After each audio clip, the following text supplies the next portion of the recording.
माता का अंचल। लेखक शिव पूजन सहाय।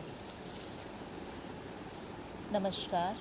आज हम शिव पूजन सहाय जी की रचना माता का अंचल पढ़ेंगे। ये उपन्यास का एक अंश है जिसमें 30 के दशक की ग्रामीण संस्कृति का चित्रण किया गया है। साथ ही साथ माता पिता का संतान के प्रति स्नेह जो है उसका बहुत ही सुंदर चित्रण हमें इस पाठ में मिलता है। इस उपन्यास के प्रमुख पात्र हैं तारकेश्वर नाथ। वो इस कहानी में अपने बचपन की बातें, बचपन की यादें जो हैं उनका चित्रांकन कर रहे हैं। तारकेश्वर को उनके पिता प्यार से भोलानाथ कहकर पुकारते थे। भोला का अधिक स्नेह जो है वो अपने पिता के साथ था। माता के साथ तो उनका केवल मात्र दूध पीने तक का ही नाता था। वो सुबह पिताजी के साथ ही उठ जाते और पिताजी ही उसे नहला धुलाकर अपने साथ पूजा में बिठा लिया करते थे। कई बार भोला जिद करता तो पिता उसके चौड़े ललाट यानी माथे पर जो है तिलक त्रिपुंड बना दिया करते थे।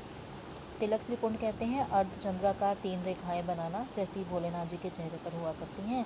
अब क्योंकि बालक भोला के सिर पर लंबी लंबी जटाएं थी तो त्रिपुंड लगा देने के बाद तो वो बिल्कुल बम भोला ही बन जाया करते थे। पिताजी को वो बाबूजी कहकर बुलाते थे और अपनी माता को मैया कहकर बुलाया करते थे। पूजा पाठ के बाद उसके पिता 1000 बार राम नाम लिखकर उस कागज़ को आटे की गोलियों पर लपेट लपेट कर गंगा जी में बहाया करते थे, मछलियों को आटा खिलाया करते थे। तो भोला भी इस समय इनके साथ ही जाया करता था और घर लौटते समय बाबूजी उन्हें पेड़ की डालियों पर झूला भी झुलाया करते थे।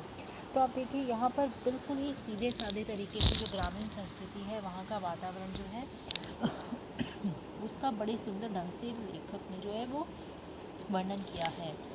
कभी कभी भोला जो है वो अपने बाबा के साथ कुश्ती भी लड़ा करता था और उसके बाबा जानबूझकर हारने का प्रयास किया करते थे। तो ये सब चीज़ें जो है वो बहुत ही स्वाभाविक प्रेम जो है पिता और पुत्र के बीच का उसे दर्शाती हैं। पिता का जानबूझकर खेल में हार जाना ताकि बच्चे का आत्मविश्वास बढ़े। भोला भी जब तक उनकी छाती पर चढ़कर उनकी लंबी लंबी मूँछों को उखाड़ता रहता था। तो इस प्रकार के खेल वो खेला करते थे। जब कभी उसके पिता उसे खाना खिलाते तो उसकी माँ को लगता कि बच्चे ने बहुत कम खाना खाया है।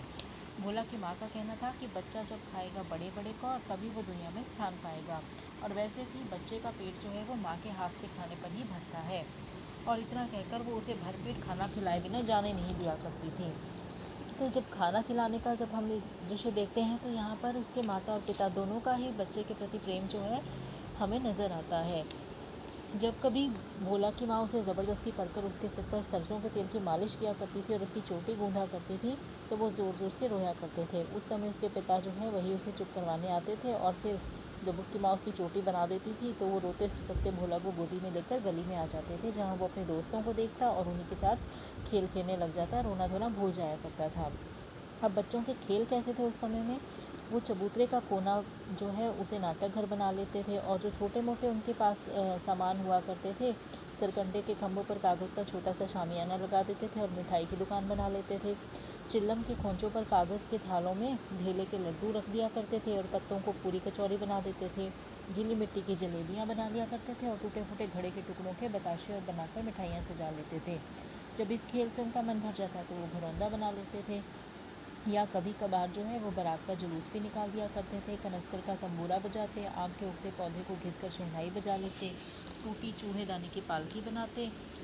तो इस प्रकार से बाल सुलभ खेल जो है गांव के माहौल में बच्चे किस प्रकार से खेलते हैं उसका बहुत ही सुंदर अंकन जो है यहाँ पर किया है। लेखक ने आंचलिक शब्दों का प्रयोग करके इस पाठ की खूबसूरती को और भी अधिक बढ़ा दिया है, क्योंकि वातावरण बिल्कुल सहज और आत्मीयता का लगता है। इस प्रकार से खेलते खेलते जो है बच्चों का समय व्यतीत हो रहा था। जब तक बच्चे झूठ मूठ के खेल खेला करते थे और कई बार आते जाते यात्री भी रुक जाते थे और बच्चों का तमाशा देखने लग पड़ते थे। ददरी के मेले में जाने के लिए जब बच्चे आदमियों का झुंड देखते तो उछल कूद कर चिल्लाने लगते, चलो भाइयों ददरी सातु पिसान की मोटरी। और भोलानाथ को याद है कि एक बार ओहारदार की पालकी उन्होंने देखी तो वो जोर से चिल्लाने लगे, रहरी में रहरी पुरान रहरी डोला की कन्या हमार मेहरी। तो भोला को ये भी याद है कि एक बार एक बूढ़े से दूल्हे का उन्होंने मजाक उड़ाया तो दूल्हे ने उन्हें ढेले मारकर दूर तक भगाया था।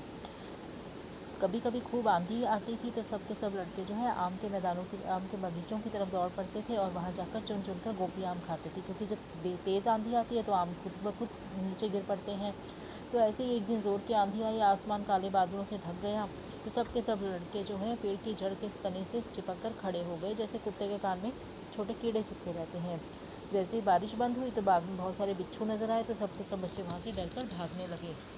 भागते हुए भी रास्ते में जब उन्हें बूढ़े मूसन तिवारी मिले तो बच्चों ने उसे चिढ़ाया, इतना चिढ़ाया कि अगले दिन वो उनकी शिकायत करने उनके स्कूल पहुंच गया और मास्टर जी से उन बच्चों की खूब सेवा हुई। तो इस प्रकार का बचपन जो है वो भोलानाथ ने बिताया। एक बार की बात यहाँ पर भोलानाथ ने इसका जिक्र किया है कि उन्हें शरारत बड़ी महंगी पड़ी। सबके सब लड़के टीले पर चढ़कर चूहों के बिलों में पानी डाल रहे थे। अब पानी डालने के कारण जो है उन्हें तो लग रहा था उनके लिए खेल है। गणेश जी के चूहों की रक्षा के लिए शिव जी का एक सांप वहाँ पर निकल आया। जब सब बच्चों ने देखा कि इतना बड़ा सांप, तो सब के सब डर के मारे भागे।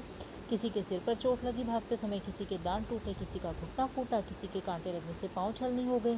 सब के सब बच्चे रोते चिल्लाते घर में जा घुसे। उस समय भोलानाथ के बाबू भी बैठक में बैठे हुए हुक्का गुड़गुड़ा रहे थे। बार बार उन्होंने भोला को पुकारा, लेकिन वो रुका नहीं। वो सीधा जाकर अपनी माँ की गोद में छिप गया, क्योंकि माँ के आंचल में उसे उस समय प्रेम और शांति मिल रही थी।